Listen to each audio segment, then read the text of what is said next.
Till now we covered from Bhagavad Gita chapter 12, and as we discussed in the beginning of 7th chapter of Bhagavad Gita, that how Bhagavad Gita is divided into three parts. The first 6 chapters are dealing with Karma Yoga, and they are also dealing with the preliminary knowledge of the spiritual life. Basically, the Sankhya, the analysis of difference between body and soul. And then the second part of Bhagavad Gita deals with Bhakti Yoga. And Krishna tells in detail about the process of Bhakti Yoga, comparing it with other processes also. Now, the last 6 chapters of Bhagavad Gita are dealing with Jnana Yoga. So many times devotees have this question that why did Krishna put Bhakti before Jnana Yoga? Generally, we go in sequence, we go in ascending order, right? Like when we study first the basic level of maths, then we go to the higher level of maths, then we go to postgraduate level of maths. So like that we study. But why Krishna did like this? That he taught bhakti first, which is the highest process in spiritual life, and then he's talking about jnana. Why is that? So the answer is in the 12th chapter of Bhagavad Gita. See, in 12th chapter of Bhagavad Gita, what Krishna told, you remember the progressive stages? First, he told that devotees should practice spontaneous devotional service, where the mind is completely fixed on Krishna. So naturally, when mind and intelligence are fixed on Krishna, then naturally a devotee fixes all his activities in Krishna's service. If somebody cannot do that, then second level of spiritual stages when one practices the regulative principles under the guidance of his spiritual master. So spiritual master instructs the disciple and disciple follows the regulative principles. Then the third level is, if one cannot do that also, then one should learn to work for Krishna according to Varnashram system. And then 11th is, the next one is in 11th verse, Krishna tells, if you cannot work for Krishna, then okay, whatever work you are doing, you can offer results to Krishna. And if somebody is not able to do that much also, then he need to seriously revise his life. Then he seriously need knowledge, distinction between body and soul, how his life is being governed, what are the higher authorities. So because he is not having any idea about all this, therefore he is not able to even surrender his work to Krishna. See, if we know that Krishna is the Supreme Personality of Godhead, and if we realize this knowledge, it becomes very easy to surrender unto him. But because somebody is not even able to do this surrendering of results of his work also, that means basic karma yoga also, which Krishna told in first 6 chapters, that also if somebody is not able to do, that means he need to study the knowledge in detail. And therefore Krishna is coming to this next 6 chapters of Bhagavad Gita.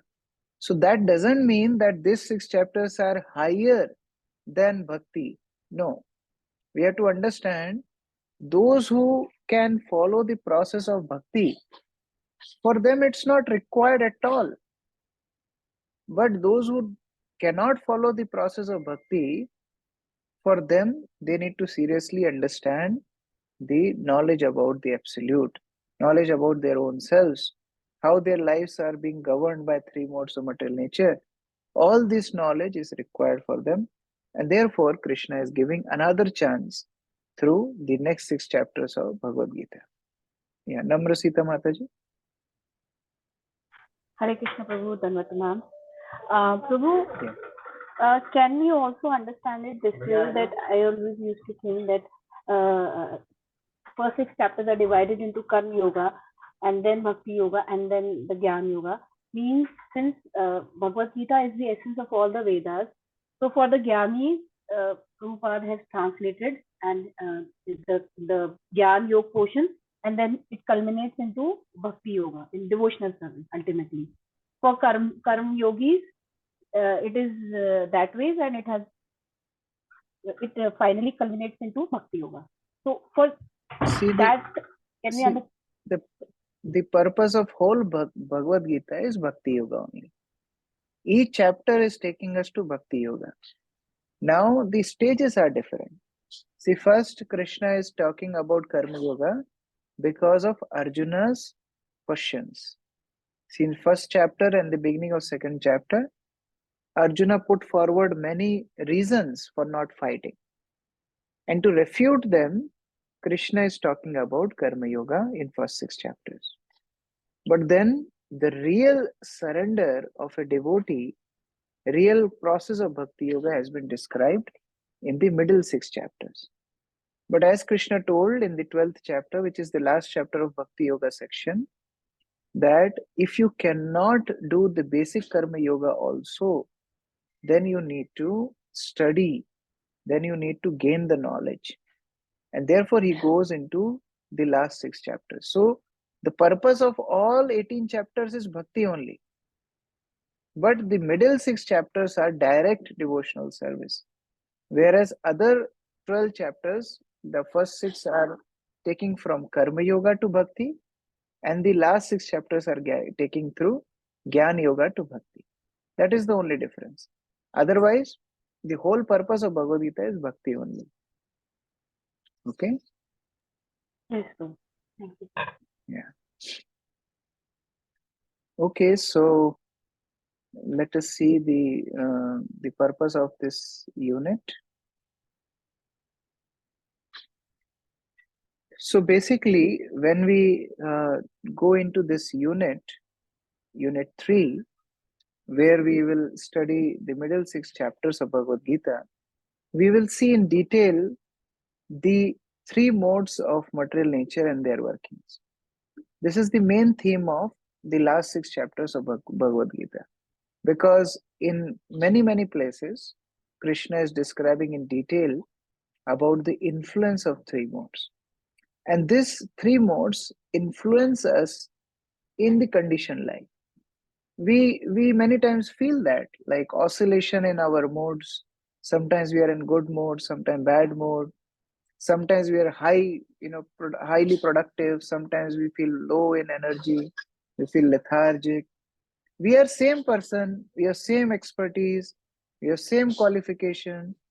But why we tend to act differently? Because these 3 modes are working. We have studied in 3rd chapter the introduction of these 3 modes. Prakriti kriyamanani gunai karmani sarvasha ahankar vimudatma kartahamiti mannate. Krishna tells that how the 3 modes of material nature are actually working on us. And in the influence of these 3 modes, we act. But we think that we are doer in the material world now. Jiva only desires. If he desires wrongly, then the arrangements are done through 3 modes to execute those desires. So like that, it's very important to understand how these 3 modes of material nature influence us. Srila Prabhupada gives a small division of these 3 sections of Bhagavad Gita in the first purport of 13th chapter. Arun Charan Prabhu, can you read this? In the first 6 chapters of Bhagavad Gita, the knower of the body, the living entity, and the position by which he can understand the Supreme Lord are described. In the middle 6 chapters of the Bhagavad Gita, the Supreme Personality of Godhead and the relationship between the individual soul and the super soul in regard to devotional service are described. The superior position of the Supreme Personality of Godhead and the subordinate position of the individual soul are definitely defined in these chapters. Bhagavad Gita 13.1 purport. So in the first 6 chapters, we understand the situation of the living entity. In the middle 6 chapter, Krishna talks about how living entity should surrender to the Supreme Lord. But then if somebody is not able to do that, then in this later 6 chapters, the distinction between living entity and Supreme Lord has been described.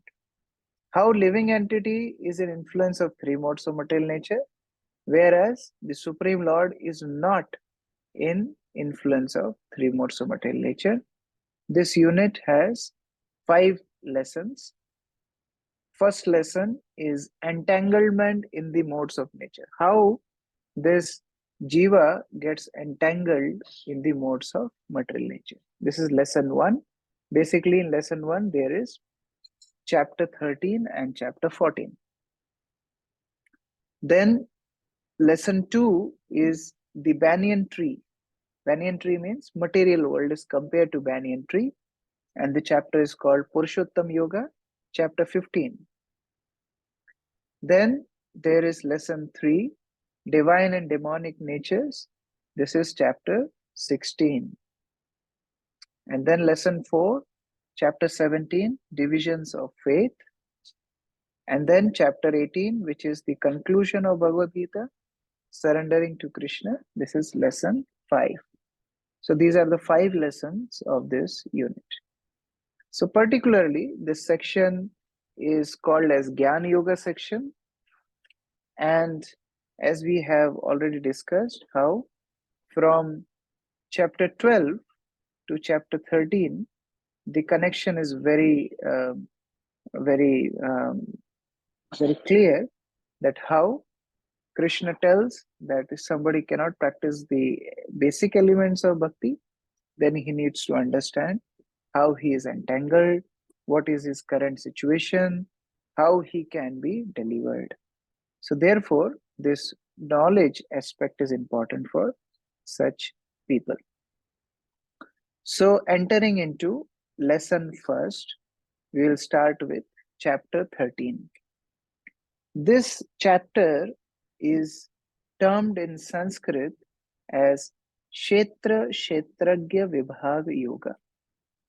Kshetra Kshetragya Vibhag Yoga. Kshetra means field. Kshetra. Kshetragya means knower of field. So basically, Kshetra means field, knower of the field, and what connects them is consciousness. So Prabhupada gives in English the name nature, the enjoyer, and consciousness. Nature is basically the field of activities.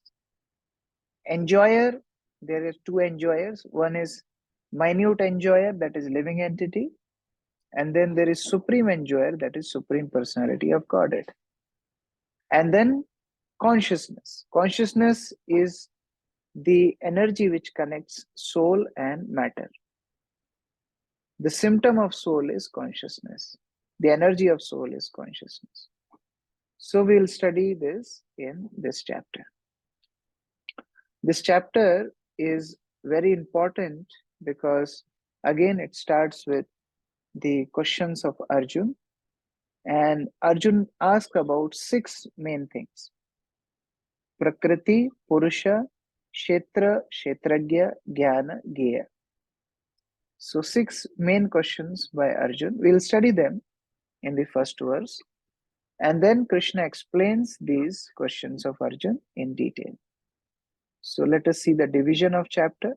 The first 7 chapters tells about, the first 7 verses tell about Kshetra and Kshetragya, means field and knower of the field. Then second is about knowledge. What are the elements of knowledge? We call that, oh, this person is MTech, this person is BTech, this person is PhD.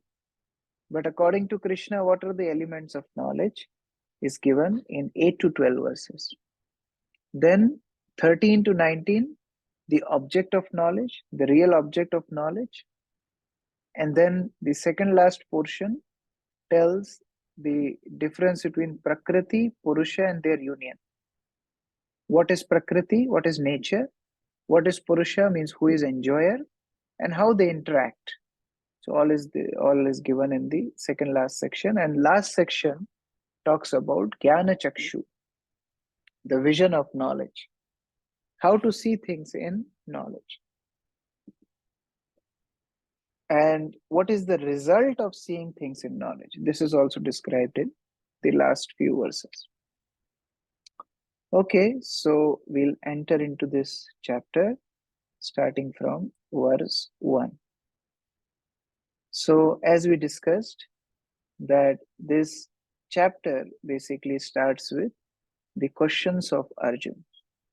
Arjuna asks 6 questions to Krishna. That Krishna, I want to know about the 6 subject matters. What are they? First is Prakriti. What is material nature? Second, Purusha. Who is enjoyer of this Prakriti? Purusha means enjoyer. Purush. So who is this Purush? Who is the enjoyer? Second, Kshetra. See, for performing any activity, you need a place, you need a field, you need some ingredients. So that is called field, Kshetra. So what is Kshetra? And then fourth is, who is Kshetragya? Who experiences this Kshetra? Fifth is, what is Gyan? What is knowledge? And sixth is, what is Gayam? Who is the ultimate object of knowledge? So by just the questions of Arjun, one can understand what is the level of his, understanding. Because from the level of question only we can understand how much person is understanding the subject matter. So he is asking all these 6 questions, and Krishna starts to answer the middle 2 elements, Kshetra and Kshetragya, in verse number 2. Amal Arjun Prabhu, can you read translation for text 1 and 2, 13, 1 and 2? Hare Krishna, Boli. Thank you. Arjuna said, "Oh my dear Krishna, I wish to know about Prakriti, nature, Purusha, the enjoyer and the field, and the knower of the field, and the knowledge and the object of the knowledge." The Supreme Personality of Godhead said, "This body, O son of Kunti, is called the field, and one who knows this body is called the knower of the field." Very clear-cut answer by Krishna about the middle 2 questions about Kshetra and Kshetragya. So this is the starting of Bhagavad Gita only, where Krishna told Arjun about difference between body and soul. Krishna told clearly, what is Kshetra? This body is Kshetra.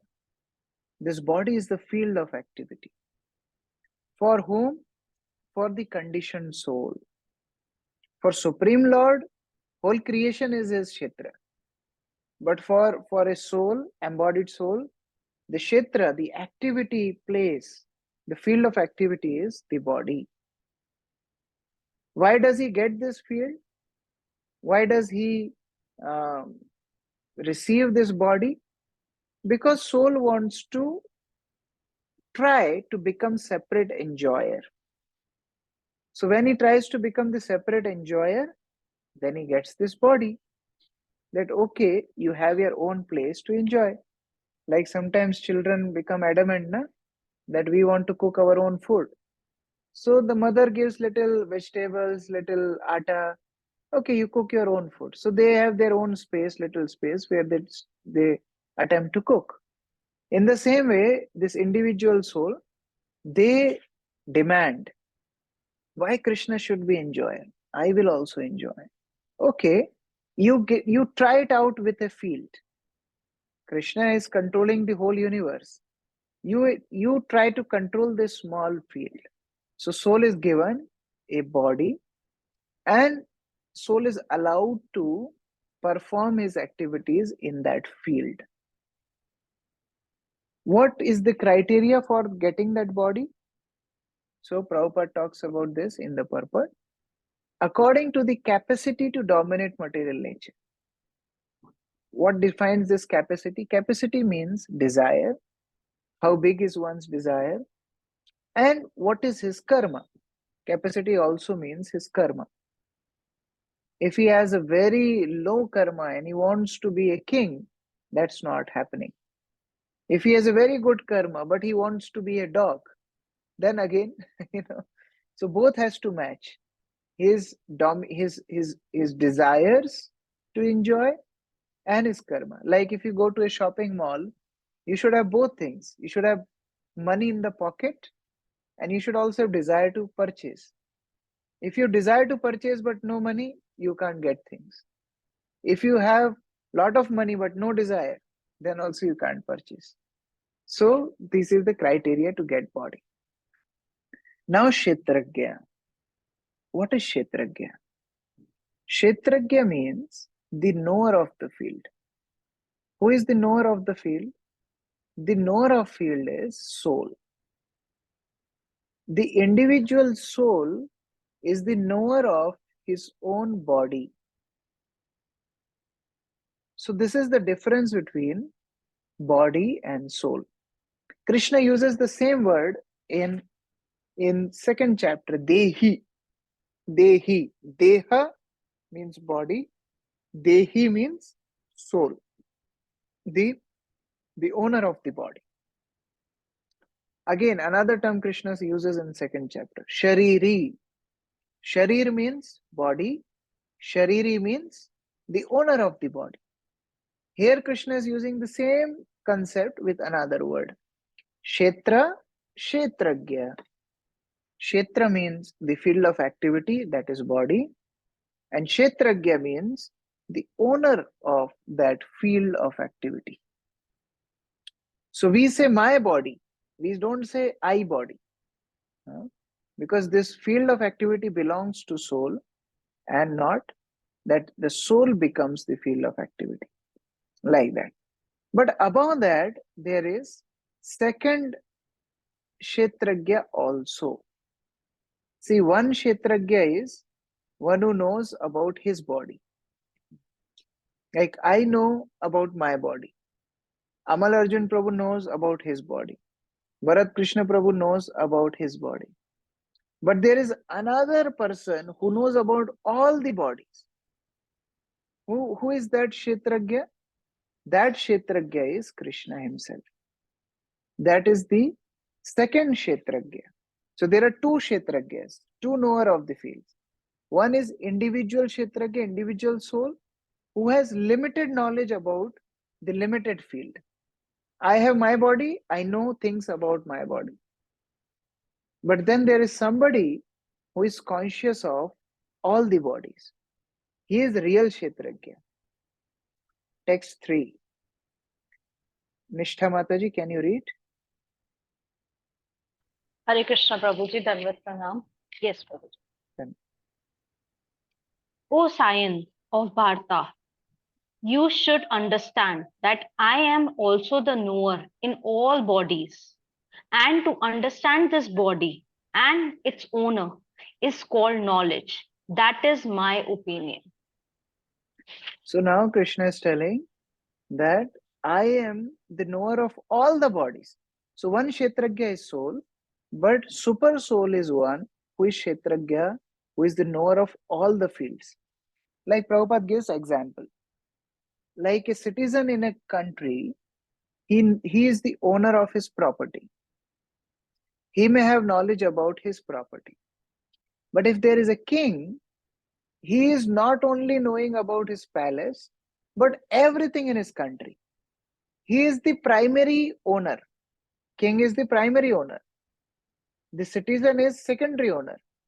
Suppose today a king wants to build a big highway, from his palace to the entrance of the city.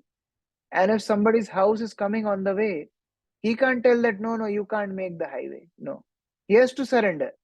King will tell, okay, I'll give you another patch of land elsewhere, and you have to shift. Then he has to shift. So the real owner is the king. and the individual citizens are secondary owners of different patches of land in the kingdom. In the same way, Krishna as Super Soul is the ultimate Kshetragya. He is the owner of all the fields. Whereas individual souls, they are owner of their own field. So that is the basic difference between the Super Soul and Soul. Text 4. Kripalu Keshavi Mataji, can you read? Hare Krishna Prabhu. Now please hear my brief description of this field of activity and how it is constituted, what its changes are, whence it is produced, who that knower of the field of activities is, and what his influences are. So now Krishna is talking about some more points about Kshetra, about the body. First is how the body is constituted, how the body is made. Second, what changes the body undergoes. All these are contents of this chapter. Then, how, when, and where the body is produced. Identify the knower of fields of activities, that means the soul, and the influence of the knower, that is consciousness. How the soul affects the body. So all this subject matter Krishna is going to discuss in the subsequent verses. Devadev Prabhu, can you read text 5? Prabhu, I have one question. Yeah, just I'll complete this text. Then I'll Okay, take. okay. Devadev Prabhu.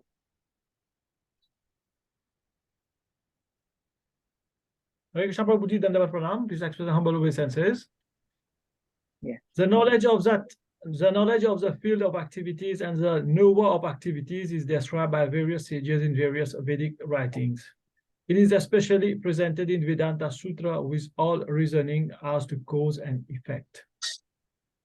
So it's not that Krishna is just telling all this knowledge on his own. Although Krishna is the supreme authority of all knowledge, but still what he is saying, that what I'm going to tell you is described in various Vedic writings and is also described in Vedanta Sutra written by Vyasadeva, and is also described by many Rishi, many sages.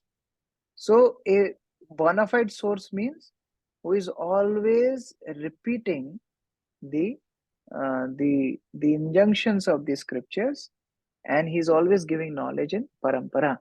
So Krishna himself is also following that protocol. It's not that he is himself telling, okay, I don't need to follow the scriptures. He doesn't need to, but still to set a good example, he is doing it himself. Yes, Namrasita Mataji. Hare Krishna Prabhu.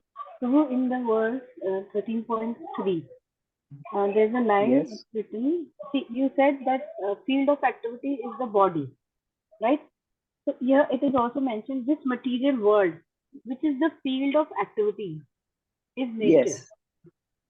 So, Yes. You see, I was describing the same thing. The field of activity for a living entity is body, an interaction of body with different elements. Okay.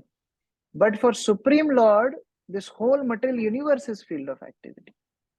Yes. Like say, I have my limitations only to my body. My body can interact with sense objects. My body can interact with material nature. Okay. So I am limited to my body. But Supreme Lord, for him, whole material universe is field of activity. He can interact with whole universe in one go.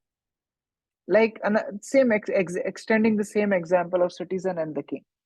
Like one citizen can use his property, but another citizen cannot use his property. But if king wants, he can use anybody's property. So that is a difference. So yes, whole material world is also Kshetra, but for whom? For the Supreme Lord. For me, there is a limited Kshetra. In that material universe, I have a body, and this body can interact with few sense objects. which may be outside body, but I have still my limitation and I have to interact through my body only. Therefore, the field of activity for individual soul is a body. Okay? Yes, yes. And Prabhu, the material world is also called nature. Otherwise, what we think nature is the environment around us. So Yes, we yes. can call Material world is world. called as nature. Yeah, it's called material world, material nature. They're synonyms. Okay. Okay? Yes. Yeah. So we covered till verse number 5. Yeah. So now Krishna is describing, okay, before that, Prabhupada is giving very important explanation about different levels of realizations. This is very important, and it comes in various Vedic scriptures. Very common points, like you must have studied about Sambandh Abhidaya Prayojan. This Sambandh Abhidaya Prayojan terminologies comes in many scriptures. Similarly, we study these 5 stages of Brahman realization. They come in many scriptures. So from Taittiriya Upanishad, Srila Prabhupada is quoting these 5 stages of realization. And why he is quoting them? Because a living entity is conscious, but the level of consciousness may be different. See, when you talk about Kshetra Gya, Gya means who is knowledge, who is having knowledge, who is knowing about something is called Gya. And soul is always conscious. The symptom of soul is consciousness. But that consciousness may be on different degrees. You must have heard about, shrunken consciousness, budding consciousness, blossoming consciousness. That is another categorization. But here, Prabhupada is talking about these 5 levels. Please understand them very nicely. First is Annamaya. Annamaya, where person's consciousness is only in food. For him, food is life. Here example is given of young child. For young child, he will just eat and sleep. He doesn't eat, he'll drink mother's milk. Yes, infant. He'll drink mother's milk, then sleep. Then wake up, he's hungry, again drink milk, and sleep. His consciousness is only about eating, about food. Annamaya, very basic level of knowing things. Second level is Pranamaya. Pranamaya means now he start to realize about life. He becomes conscious about his life. Third level is Jnanamaya. Jnanamaya means one step higher. It's on the level of mind and intelligence, about thinking, feeling, willing. Then fourth level is Vijnanamaya. Now up to Jnanamaya, it's on bodily platform. But Vijnanamaya is where person starts to think about higher truths, about soul, about his own identity different from body. Vijnanamaya. And then last is Anandamaya, when one connects himself with the Supreme Lord. The Supreme Lord is the source of all bliss, Anandamaya Abhyasat. And when one individual soul connects himself with the Super Soul, that stage is called as Anandamaya. So it starts with very basic Annamaya, it goes to Pranamaya, where person becomes more conscious about his living, his health, preserving of his life. Then third level is Jnanamaya. He goes to one step higher about thinking, feeling, willing, some intellectual exercises like that. And then fourth level is Vijnanamaya, where the person starts to realize, no, I am something different than my mind. I am something different than my body. I am the spirit soul. And then the last level, the highest level is Anandamaya, where soul realizes that he is the servant of the Supreme Lord and establishes that lost connection. So this is the level of consciousness for different stages. So up to these three levels, here it's written Anandamay, but it's Annamay, spelling mistake. So these three things, Annamay, Pranamay, Jnanamay, these three stages are on the material level only, Kshetra only. But realizing about individual soul, realizing about super soul goes to a spiritual level. So like that, we have to understand that these different level of consciousness determine on which level of understanding we are in a spiritual life. So like that, Krishna is talking about two different Kshetragya. Now, an individual soul goes through these 5 stages. But for Supreme Lord, he doesn't need to go through these 5 stages. He is conscious about everything in the world. Yeah, Namarasita Mataji. So as you just explained the Anmaya,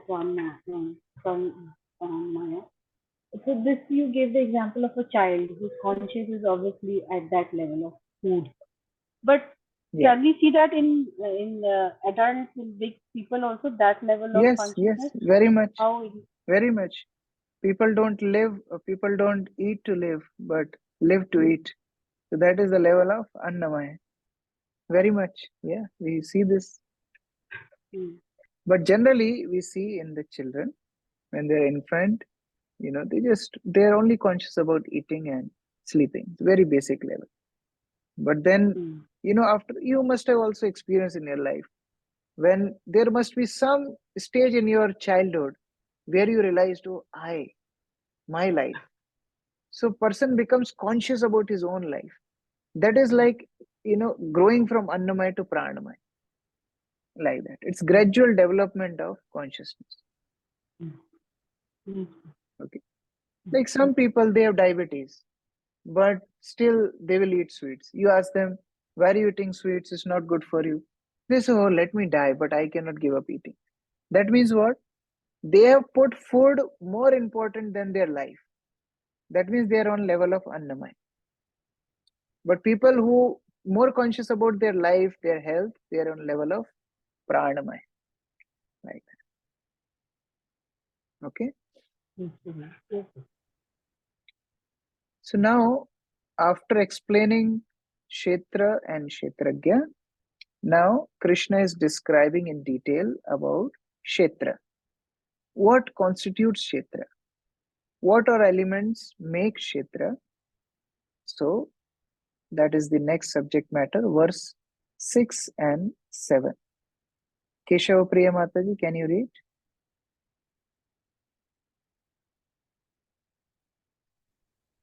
Hare Krishna Prabhu, yes.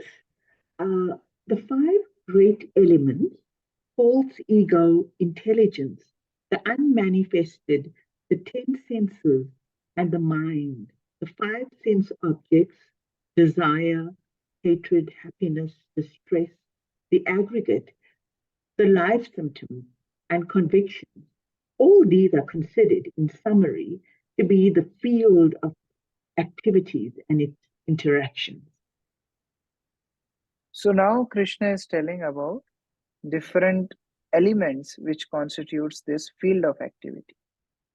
You can see the 5 gross elements, then 5 sense objects, the 11 senses including the mind, intelligence and false ego, and pradhan. So all these 24 elements, which are also called as Sankhya, they are present. And then interaction of these elements with the body, they give rise to desire, hatred, happiness, distress. All these are constituting the material field of activity, which is, for living entity, it's a body. So body will interact with all these things. And for Supreme Lord, the whole cosmic manifestation. So all these elements are making the field of activity. Now, after, Saurabh Prabhu. Hare Krishna, Prabhuji. Prabhuji, here it is written five. It is also written that five senses of mind. What are they? Five senses of mind. They are saying 10 senses in the mind. 10 senses. Sorry. 10 senses means 5 working senses and 5 knowledge acquiring senses. Like there are 5 senses from we acquire knowledge, like eyes, like nose, ears, tongue, and skin. These are knowledge acquiring senses. We get knowledge through it. And then working senses, hands, legs, speech, then rectum and genitals. So these are working senses. We work through them. So these constitute 10, and then mind, the leader of senses. So it becomes 11. Okay? Okay. Yeah. Namrasita Mataji. Prabhu, what does unmanifested modes of material nature mean? Unmanifested. Yeah, this is called pradhan. Like you have a storehouse, and storehouse, there may be many ingredients. As per the need, we take out different elements from the storehouse. So pradhan is the storehouse of all aggregate of material elements. And as per the requirement, the Supreme Lord uses elements from the pradhan. So when whole cosmic manifestation is unmanifested, it's called pradhan. And then different elements are used to make different bodies, different species, according to the need. So that storehouse is called as pradhan. Okay? Yes. And one more line in the same verse. But see, pradhan in itself cannot attract jiva. You see, like, I think I shared this example before. If you have, flour and oil and tomatoes and olives, they may not create that type of attraction. But when you make a dough, then you roll it out, you put cheese, tomatoes, olives, and you bake it, it becomes nice pizza, then it attracts you. In the same way, pradhan doesn't attract, but different elements taken from pradhan and their combination and interaction, that facilitates jiva. Okay. Yeah, you were saying something? थोड़ा समझ में आया प्रभु ये वाला. इसमें the 5 great elements are a gross representation of the false ego, which in turn represents the primal stage of false ego, technically called the materialistic conception or tamas buddhi, intelligence and ignorance. This further represents the unmanifested stage of the 3 modes of material nature. See, these subject matter are more described in Srimad Bhagavatam. See, the gross elements comes from false ego, and the subtle elements come from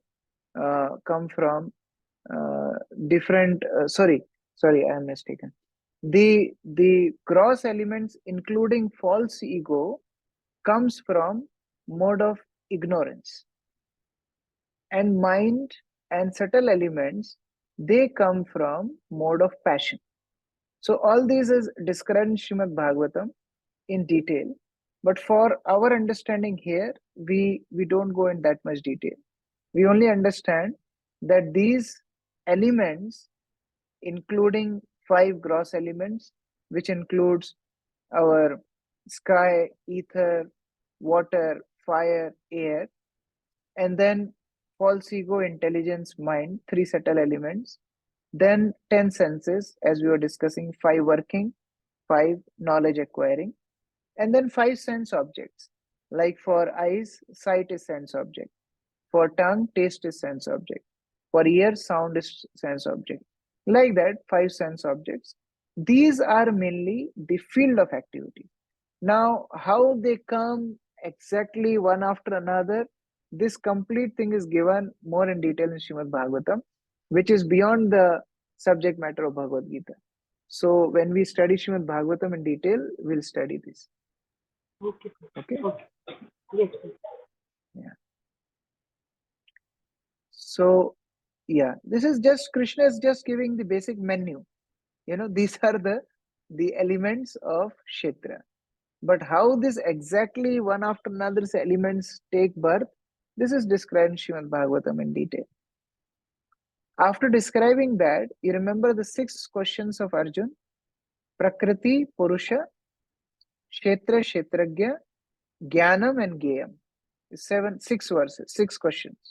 So Krishna already talked about 2, Kshetra and Kshetragya. Now he's talking about Jnanam. What is Jnanam? So Krishna is telling about the elements of Jnanam in these 4 verses, 8, 9, 10, 11, 12, 5 verses. So let's read them, and then one by one we'll discuss these wonderful qualities of Jnanam. So who will read? Chetan Prabhu, can you read? Yes, Hare Krishna Prabhuji. Humility, pridelessness, non-violence, tolerance, simplicity, approaching a bona fide spiritual master, cleanliness, steadiness, self-control, renunciation of objects of sense gratification, absence of false ego, the perception of the evil of birth, death, old age, and disease, detachment from freedom from entanglement with children, wife, home, and the rest, even-mindedness amid pleasant and unpleasant events, constant and unalloyed devotion to me, aspiring to live in a solitary place, detachment from the general mass of people, accepting the importance of self-realization and philosophical search for the absolute truth. All these I declare to be knowledge, and besides this, whatever there may be is ignorance. Yeah. So these are the elements of knowledge, which is described by Krishna. Now, what we need to do is we'll study them from Srila Prabhupada's purport. And I can tell you, this is one of the best of Srila Prabhupada's purports. All purports of Srila Prabhupada are best, but this purport is giving such nice definitions to all these aspects of knowledge. So I will request devotees to read this purport very nicely. I will divide the class into 3 groups, and I will request them to study this purport and highlight the main points, write down definitions of each of them. See on like in the list, Krishna is giving 18 qualities. And all definitions have been given by Srila Prabhupada in the purport. This is very important verse. So what I'll do, I'm dividing the class in 3 groups. You read this purport nicely, highlight the main points, and write down definitions in your notes. You can mark it in the book, but if you write down with your own hands, you'll remember them. Like simple definition, what is humility? Prabhupada is saying, humility means to be free from anxiety, to be honored by others. What a definition. It's not about just speaking about yourself that how fallen you are. Humility means to be free from anxiety, to be honored by others. So like that, Prabhupada is giving definitions to all of these. I'm dividing the class. Please study this purport very nicely. And the purpose of this knowledge which Krishna is giving in this purport is, within this verse, is that if somebody follows the course of spiritual life, he should develop these qualities. How a person is judged? By his qualities. How demons and demigods are distinguished? On the basis of their qualities. So if we study this purport, we can understand what qualities we should aspire in our life. So please study this nicely. I have another class today at 9 o'clock. So therefore, we started 15 minutes earlier. So we will end up to here, but I am dividing the class. You all study this purport nicely and write down the definitions. Tomorrow when we meet again, we'll start with discussing these definitions and we go through the another section of this chapter. Okay. So I'm dividing the class. Okay. Yeah. So you all don't need leave. You don't have class. I have another class. So you please be in your group, study this purport nicely, and write down the definitions. Hare Krishna.